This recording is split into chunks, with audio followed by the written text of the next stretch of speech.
Good evening and welcome to the sports segment of the HGP Nightly News. I am Sean Embrack. We begin with some football news and contrasting indeed.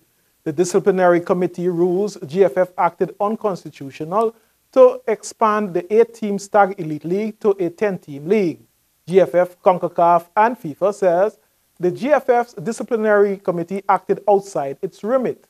Decision null and void. Details in this story. The committee handed down its decision on April 14, 2017, citing the local governing body, the GFF, of a constitutional breach to which the GFF refutes. President of the local federation, Wayne Ford.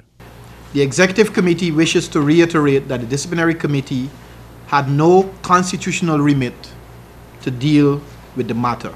A position supported by the regional and international governing bodies. The position was confirmed by FIFA in its correspondence to the president of the Guyana Football Federation dated May 3rd, 2017. Additionally, the executive committee is of the firm conviction that the process engaged by the disciplinary committee was thoroughly flawed.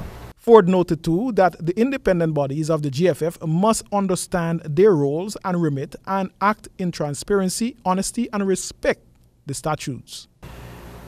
It is of vital importance that we have genuinely credible and independent judicial bodies composed of individuals who fully understand the remit of their committees, but more importantly, respect the statutes of FIFA, CONCACAF, and the GFF.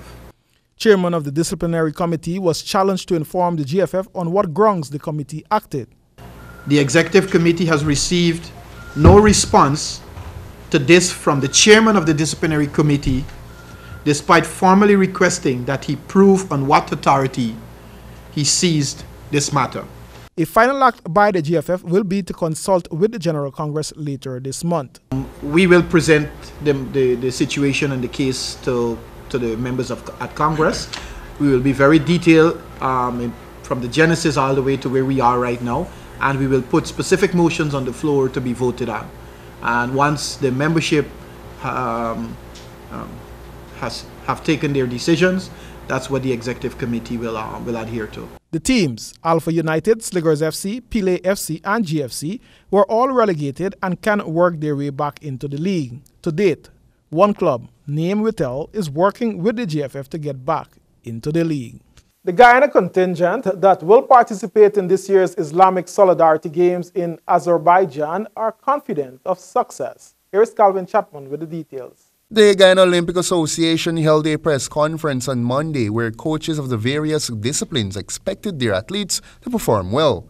6 sport disciplines will travel to Baku, Azerbaijan, and they include swimming, athletics, judo, boxing, table tennis, and taekwondo. Athletics coach Mark Scott said all athletes should be at their best. His contingent includes 4 athletes, 2 females, Alita Moore and Neutrino Hooper, along with 2 males, Emmanuel Archibald and Winston George. I've been following these athletes on social media, and we talk on a daily basis, and they're preparing very well for these games. In terms of Winston George, he just competed in 200 meters. And he ran 20.78 in the 200 meters just recently during the week. Winston George was the only athlete to medal at the last games, gaining 2 silver medals in the 200 and 400 meters at the Islamic Games in 2013 held in Indonesia. Guyana's only success in the 12-year history of the competition, in which they have participated in each. Also in the team are boxers Joel Williamson and Desmond Amsterdam, who are currently on a 2-week training stint in Trinidad and Tobago. Table tennis has the largest team contingent heading to the games, a total of 6 players, 4 male and 2 females, consisting of Chelsea Edgell, Trinise Lowe, Natalie Cummins, Christopher Franklin, Nigel Bryan, and Joel Allen. Table tennis coach Eddie Lewis noted that the event will give his 6-member squad a chance to be world-ranked. It's great for us to be back on the world stage. A lot of the guys had world rankings, but due to inactivity, they fell out of the rankings. So this put us right back in the ranking, which is going to help us in future tournaments such as the Caribbean Championship, which comes up in a couple of months in Cuba. So I mean, we're grateful for the opportunity, and we were all ready to go. And we tell you now that Pizza Hut GCC are the 2017 Woodpecker Product First Division Women Hockey League winners, while Hikers edge closer to victory in the Farfan and Mendez Males League. Here is Calvin Chapman with the details. Pizza Hut ladies drew their final match of the Woodpecker Products Women's First Division Hockey League to finish as undefeated champions. After dominant performances throughout both runs of the league, spectators were treated to the most competitive match when the Pizza Hut ladies met the Woodpecker Hikers in the final women's match on Sunday.